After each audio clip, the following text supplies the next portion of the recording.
Are you ready for an update on the kits from yesterday?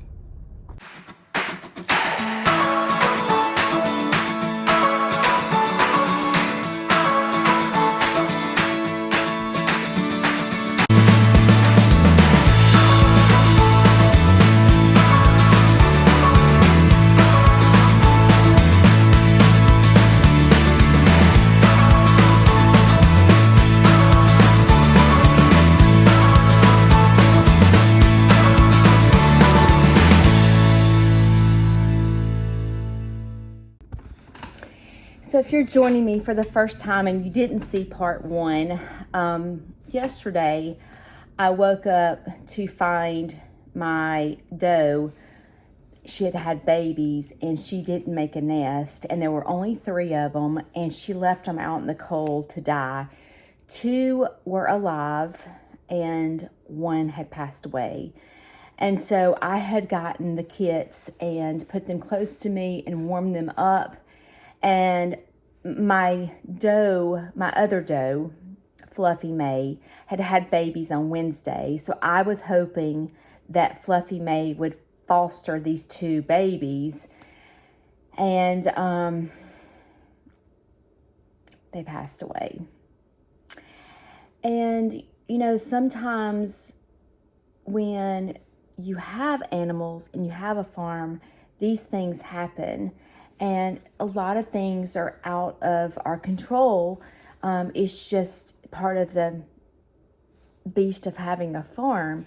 And I've had this happen one other time, and it's awful. It is. I can't even explain.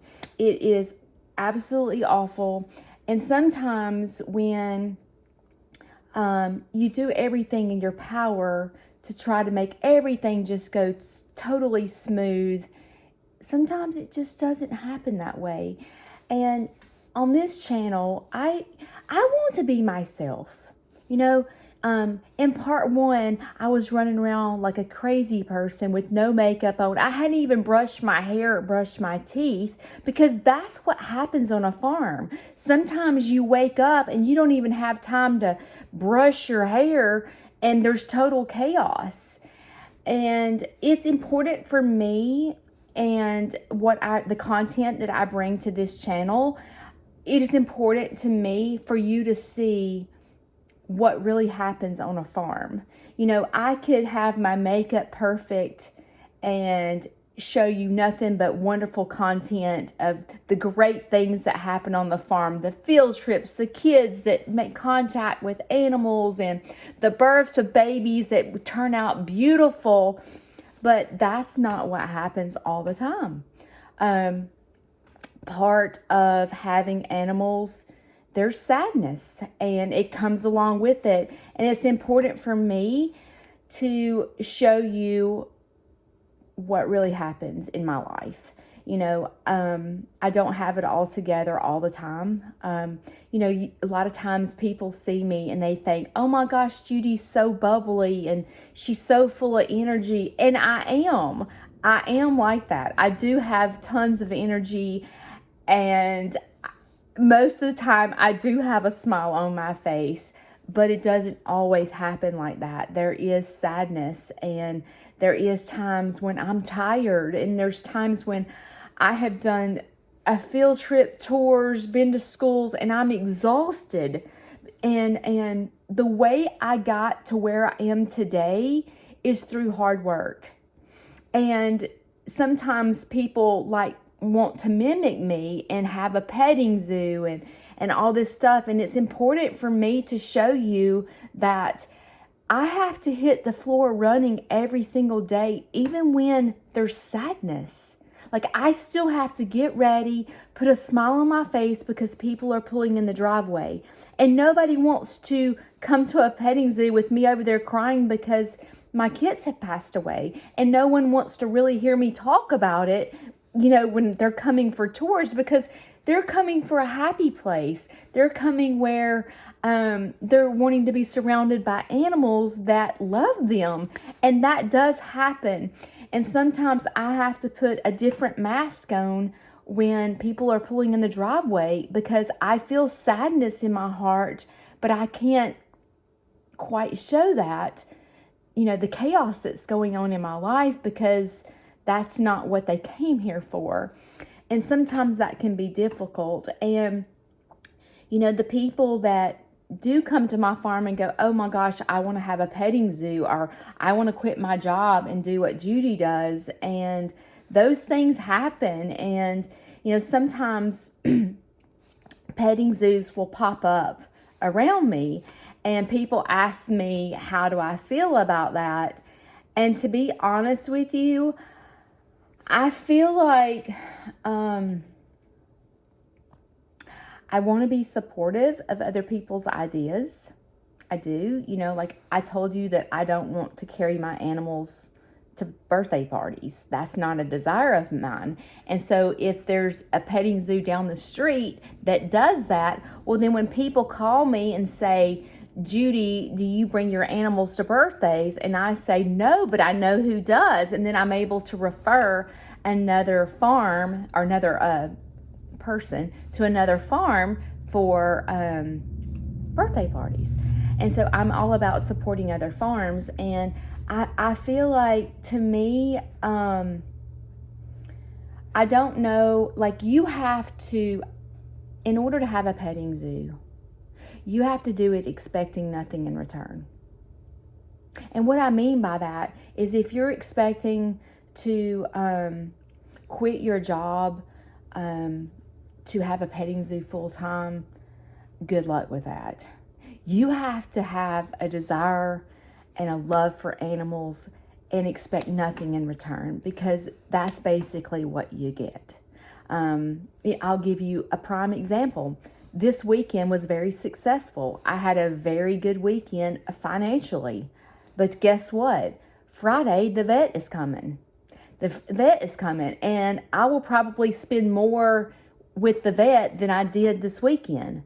So like, it doesn't always equal out. So that's why you have to love what you do and love animals and have a passion to give back and have a passion to help and have you have to have a love in your heart when people come to your farm and you work from dusk to dawn and get pennies. You have to love what you do. You have to love, and I do. I enjoy seeing smiles on kids' faces and even adults, and I enjoy giving back.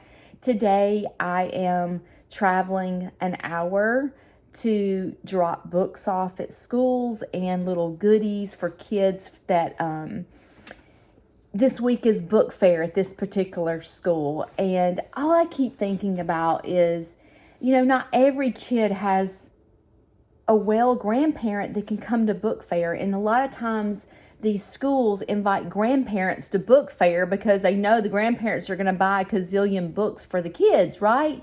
It's what happens. And then they do, breakfast with grandparents that morning, and then they have the book fair, and the grandparents go to the book fair and buy their grandkids a gazillion books.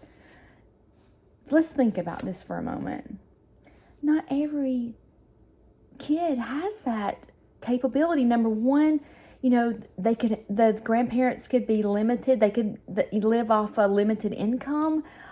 It's a lot of stress to the grandparents because the grandparents want to provide for their grandkids, and some can't.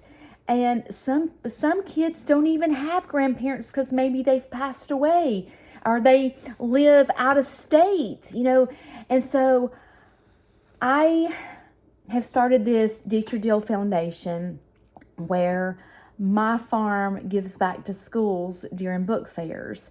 And so I go into schools and provide books for those kids that don't have grandparents and that still want to get a book to take home.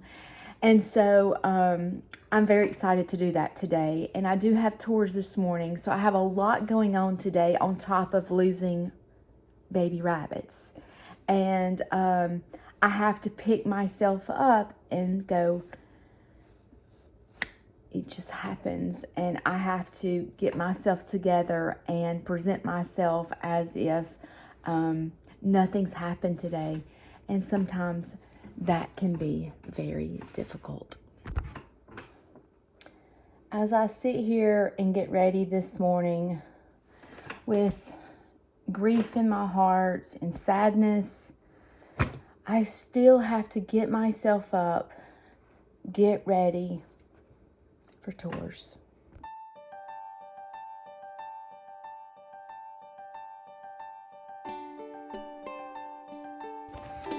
But let me tell you what I've learned today. You know, when you have a farm, you learn something every single day, right? I told you that I didn't grow up on a farm, so I'm learning as I go. And I've had my farm for almost 4 years now. And I have learned just so much from other farms and other people and vets. And today I learned something different, so I thought I would share it with you.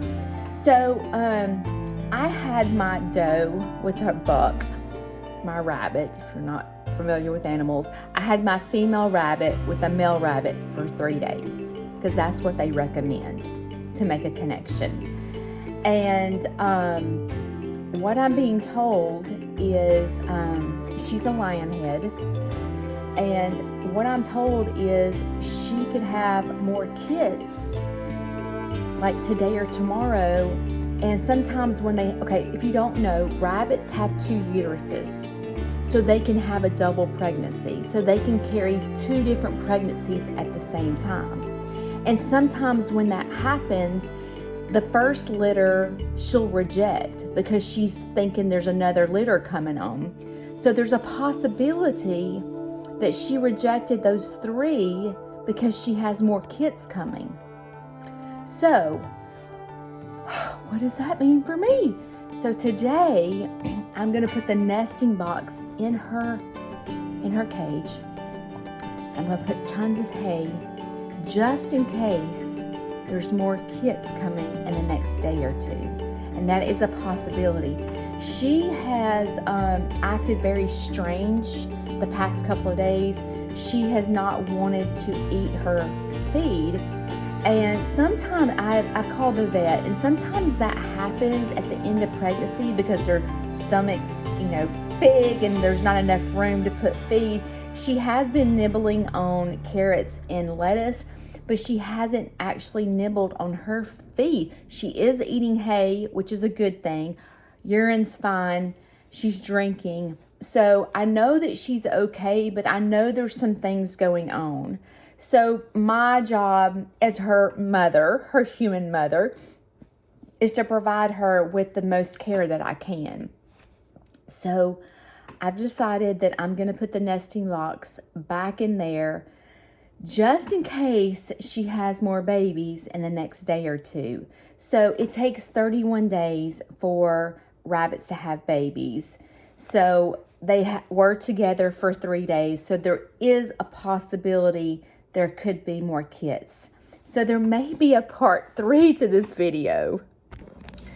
So let's walk outside and see how she's doing. I did check on her earlier today, and the mama rabbit was, let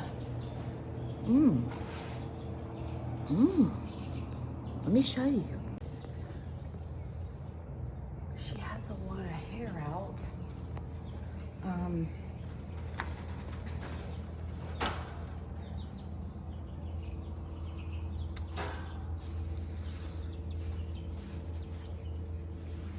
She had taken hair out yesterday, but she didn't make a nest or anything.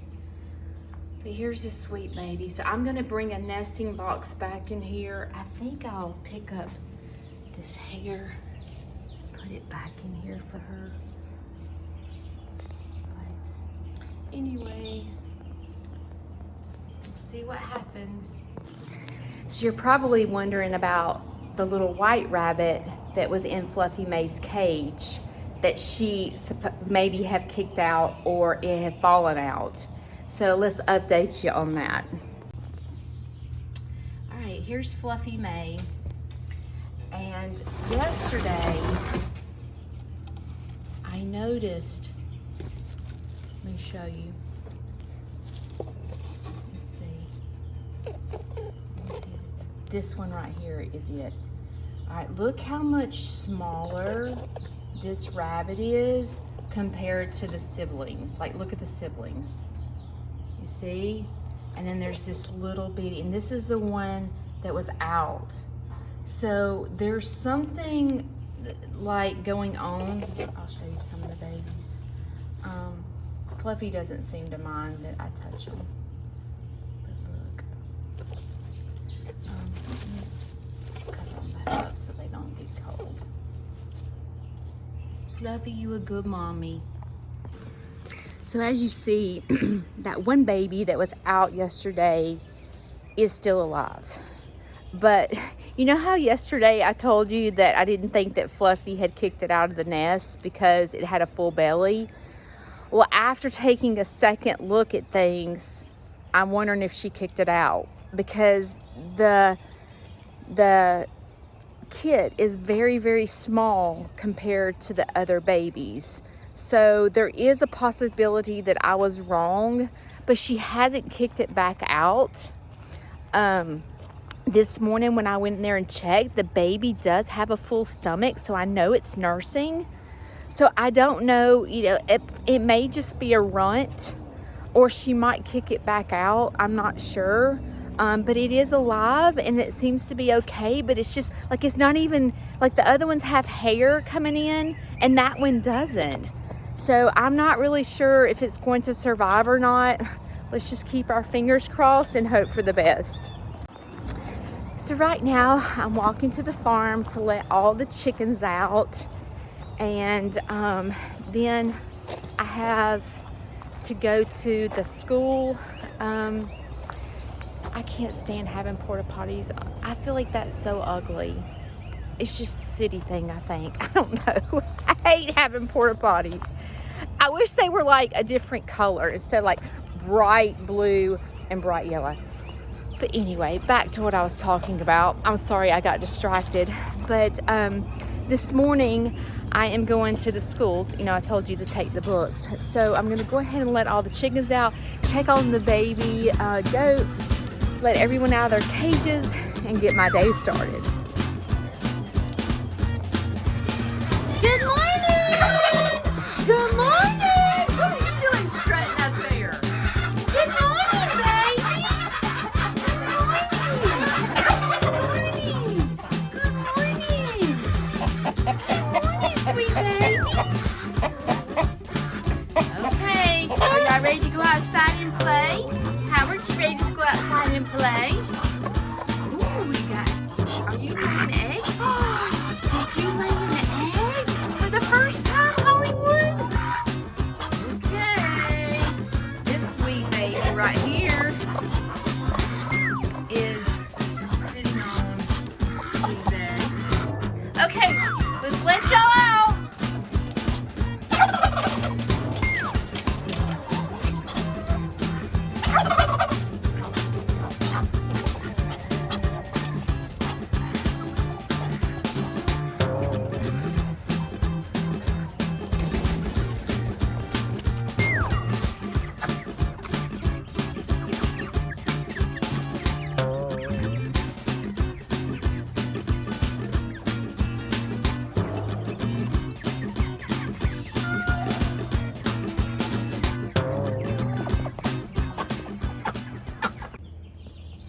So I brought the nesting box back in and I filled it with fresh hay.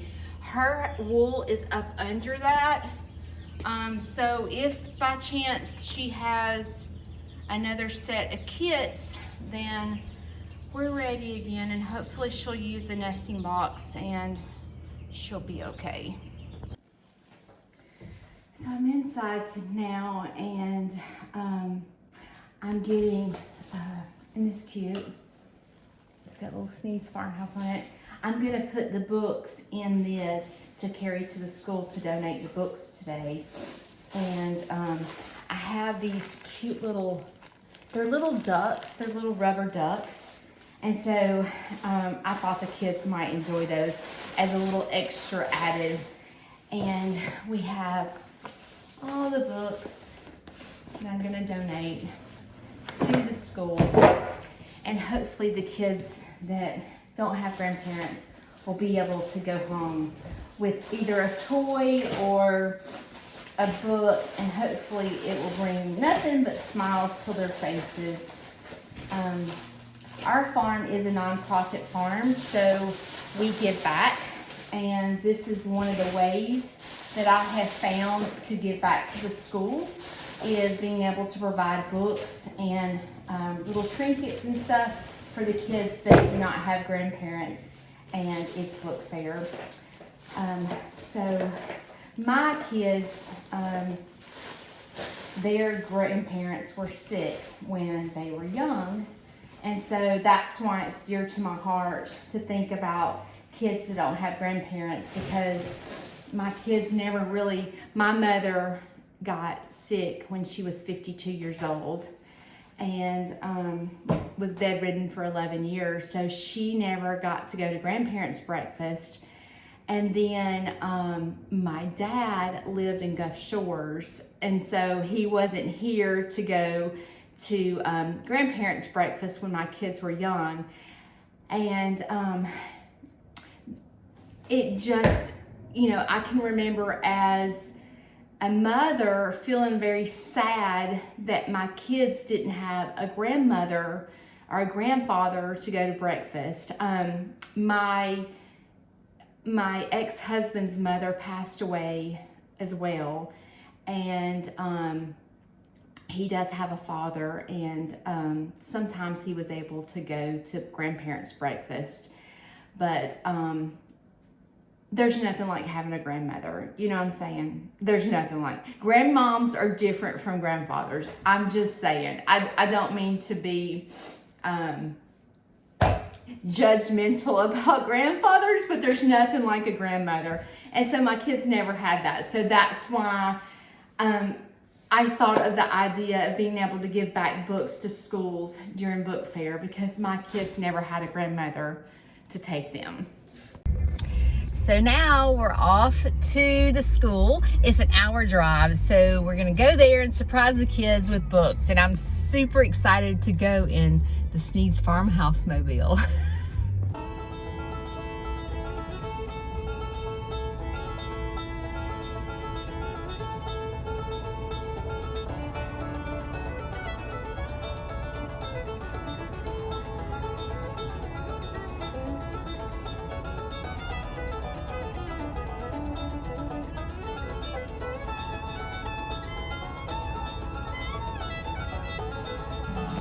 So I was headed down the highway, right? And all of a sudden my car started veering to the right. And I was like, where is my car going? And my car automatically saw the Rule King and it started pulling in the parking lot. So I'm gonna make a stop here before I go to the school. So I'm in the dressing room and I'm trying not to talk too loud because I'm very embarrassed. I walked in the door and I kept hearing chirp, chirp, chirp, chirp, chirp. And my body was walking straight, but it's as if my feet were headed towards the chirps.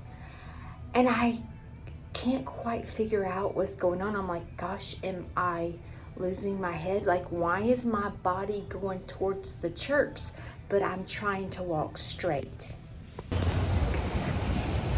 I decided to get out of there as quick as I can because it was the weirdest experience. It was like I was walking straight, but I was going that way. So I decided to get the heck out of there and get back to the school. Gosh, I hate when my car does this. It's just like it's just pulls into places when I'm not even trying to go there. Let me get back where I'm supposed to be going and back to the school and get out of this parking lot. So I'm here at the school to drop off books. Super excited. I went to sign in and I got this fancy little sticker. Boy, schools have changed since I've been. But I was able to give back, and I just feel so blessed that God provides so much for my farm that I'm able to give back. Thanks for tuning in today. I hope you'll subscribe because there may be a part 3. Hopefully my rabbit will be okay, and maybe she's gonna have babies again. But tune in for part 3, if there is a part 3. So I'm glad this video is now ending, because I may or may not be going back to Rural King. See you next time.